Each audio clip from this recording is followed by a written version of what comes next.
समोसा कचौरी खाना भूल जाएंगे जब आप इस तरह से समोसा रोल बनाएंगे। ये रोल खाने में बहुत ही ज़्यादा टेस्टी और क्रिस्पी होते हैं और इनको आप इंस्टेंटली 15 से 20 मिनट में घर पे बना सकते हैं। तो चलिए रेसिपी शुरू करते हैं। सबसे पहले आपने डो लगाना है, तो एक बाउल ले लीजिए, उसमें 1 कप आपने मैदा ऐड करना है और आधा कप आप इसमें गेहूं का आटा ऐड कर दीजिए। अगर आप मैदा नहीं खाते हैं तो आटे से ही आप इन रोल को बना सकते हैं। आधा चम्मच आपने इसमें नमक ऐड करना है, 1 छोटा चम्मच आप इसमें अजवाइन ऐड कीजिए। थोड़ी सी आपने इसमें रोस्ट की कसूरी मेथी ऐड करनी है। कसूरी मेथी को हल्का सा रोस्ट कर लीजिए, थोड़ा सा मोटा मोटा क्रश करके आप इसमें डाल दीजिए, काफी अच्छा फ्लेवर आएगा। सारे इंग्रेडिएंट्स को आपने अच्छी तरह से मिक्स कर लेना है। अब समोसों को खस्ता करने के लिए आप इसमें घी ऐड कीजिए। तो 2 बड़े चम्मच मैंने घी को मेल्ट कर लिया और मेल्ट करके देखिए घी भी डाल दिया है।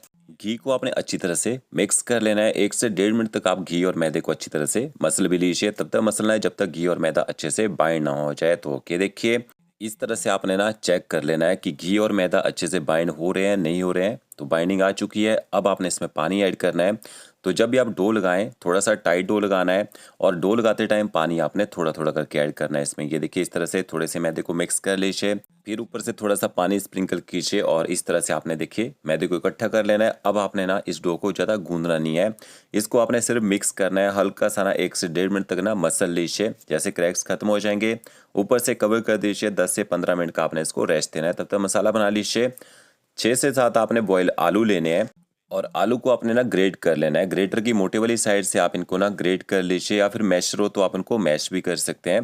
तो ये देखिए सारे आलू यहाँ पे मैंने ग्रेट कर लिए हैं। अब इसके बाद आपने इसमें ना नमक मिर्च मसाले ऐड करने हैं। तो 1 छोटा चम्मच मैंने इसमें नमक ऐड कर दिया है। आधा चम्मच आप इसमें चिल्ली फ्लेक्स ऐड कीजिए। तीखा ज़्यादा खाना पसंद करते हैं, चिल्ली फ्लेक्स की क्वांटिटी बढ़ा सकते हैं। आधा चम्मच आपने इसमें आमचूर पाउडर ऐड करना है। थोड़ी सी आप इसमें रोस्ट की कसूरी मेथी ऐड कीजिए। इसके साथ में आधा चम्मच आप इसमें गरम मसाला पाउडर ऐड कीजिए और थोड़ा सा आपने इसमें बारीक कटा हुआ हरा धनिया ऐड करना है। सारे इंग्रेडिएंट्स को अच्छी तरह से मिक्स कर लीजिए। ज़्यादा आपने इनको मसलना नहीं है, सिर्फ इनको मिक्स करना है।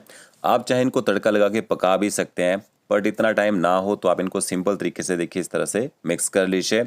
अब इसमें एक अच्छा कलर लाने के लिए आप थोड़ा सा हल्दी पाउडर ऐड कीजिए, थोड़ा सा आप इसमें कश्मीरी लाल मिर्च पाउडर ऐड कीजिए और इस मिक्सचर में अच्छी बाइंडिंग लाने के लिए आपने इसमें 2 छोटे चम्मच कॉर्नफ्लावर ऐड करना है। कॉर्नफ्लावर से क्या होगा, जब हम इनको ना फ्राई करेंगे तो आपके रोल ना फटेंगे नहीं, वहाँ पे आलू का मसाला अच्छी तरह से बाइंड रहेगा। तो ये देखिए कॉर्नफ्लावर को भी अच्छी तरह से मिक्स कर लीजिए। अगर आपके पास कॉर्नफ्लावर ना हो, अब इसकी जगह मैदे का यूज़ भी कर सकते हैं। तो ये आपका देखिए मिक्सचर तैयार हो चुका है। अब दूसरी साइड मैंने डो लगा के रखा था, वो चेक कर लेते हैं। कि देखिए डो भी हमारा सेट हो चुका है। 15 मिनट तक मैंने इसको इसी तरह से छोड़ दिया था। अब इसके बाद आपने इसमें से आधा डो ले लेना है, इसकी आपने एक बड़ी सी रोटी बनानी है। अब आपने टेबल के ऊपर थोड़ी सी मैदे की डस्टिंग कर लेनी है और पेड़े के बाहर से थोड़ा सा सूखा मैदा लगा लीजिए और इस तरह से इसको ना थोड़ा सा हाथ से दबा के बड़ा कर लीजिए। अब आपने इसको ना बेलन की सहायता से बेल लेना है। मैदा मैंने तो लगाया है ताकि जब हम इसकी रोटी बनाएं तो टेबल से ना चिपके यहाँ पे। और पतली रोटी बनानी है, ज़्यादा मोटा नहीं आपने इसको बेलना है, नहीं तो रोल जो है ना अंदर से कच्चे रह जाते हैं और मैदा अच्छी तरह से पक नहीं पाता है। तो ये देखिए बड़ी सी रोटी बना के मैंने तैयार कर ली है। अब आपने एक कटोरी लेनी है और इसके ना सेंटर में रख देनी है, देखिए इस तरह से। और जो आपने यहाँ पे मसाला बना के रखा होगा, इस मसाले को आपने ना इस रोटी के ऊपर लगा देना है। तो ये देखिए इस तरह से पहले चारों तरफ आप मसाला डाल दीजिए। उसके बाद आपने नाइफ लेना है, चाकू ले लीजिए, चाकू से आप इस तरह से देखिए इसको दबा दीजिए। ये जो मसाला है थोड़ा सा गीला रहता है, अगर गीला ना हो हल्का सा आप इसमें पानी लगा सकते हैं।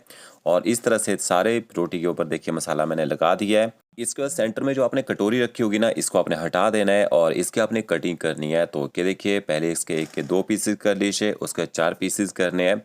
4 से 8 और 8 से 16 पीसेस आप इसके बना लीजिए। तो एक बार में आपके 16 पीसेस बन के यहाँ पे तैयार हो जाएंगे। तो यहाँ पे देखिए सारे रोल की मैंने कटिंग कर ली है। अब इसके बाद आपने इसको ना फोल्ड करना है, बट फोल्ड करने से पहले ना जहाँ सेंटर में कटोरी रखी थी उसके ऊपर आपने हल्का सा पानी लगा देना है। पानी हम तो लगाएंगे, जब हम इनको रोल करेंगे ना पानी से आगे से चिपक जाएंगे, जब फ्राई करेंगे तो ये खुलते नहीं है। ये देखिए क्या ज़बरदस्त आइडिया है। यहाँ पे इस तरह से आप इन रोल को बना लीजिए और ये फटेंगे भी नहीं, क्योंकि हमने आलू में ना कॉर्नफ्लावर का यूज़ किया है, तो फ्राई करते टाइम इनमें अच्छी बाइंडिंग भी रहेगी। तो इसी तरह से आपने सारे के सारे रोल बना के तैयार कर देना है। जितने रोल पहली बार में बनते हैं उनको फ्राई कर लीजिए, उसके बाद ना दूसरे रोल बना के तैयार कर लीजिए और इनमें ना बनाने में भी बहुत ही कम टाइम लगता है। तो देखिए प्लेट भर के हमारे रोल बन के यहाँ पे तैयार हो चुके हैं। अब आपने इनको फ्राई करना है। तो फ्राई करने के लिए ऑयल का टेम्परेचर आपने मीडियम टू लो रखना है। यहाँ पे ये देखिए पीस डाल के देख लीजिए, हल्के से बबल्स आने चाहिए। ज़्यादा तेज़ गैस में फ्राई नहीं करना है, बस इस बात का ध्यान रखना है। तेज़ गैस में फ्राई करेंगे ये कच्चे रह जाएंगे, खस्ता भी नहीं होंगे और क्रिस्पी भी नहीं बनेंगे। सेंटर में मैंने देखिए स्पाइडर रख दिया है और गैस की फ्लेम इतनी ही रखनी है, कम से कम 4 से 5 मिनट तक। और जैसे समोसा रोल ऑयल के ऊपर घूमना शुरू हो जाएंगे, इसके बाद आपने गैस की फ्लेम ना मीडियम कर देनी है और इनको ना आराम से पकने दीजिए। कम से कम 12 से 15 मिनट का टाइम लगता है इनको अच्छी तरह से पकने में। तो ये देखिए बहुत ही बढ़िया इनके बाहर से कलर आ चुका है। और इसके बाद आप इनको ना निकाल लीजिए और गर्मा गर्म चाय के साथ सर्व कर दीजिए। इनके साथ आप मिंट चटनी और टमाटो सॉस का यूज़ कर सकते हैं सर्व करने के लिए।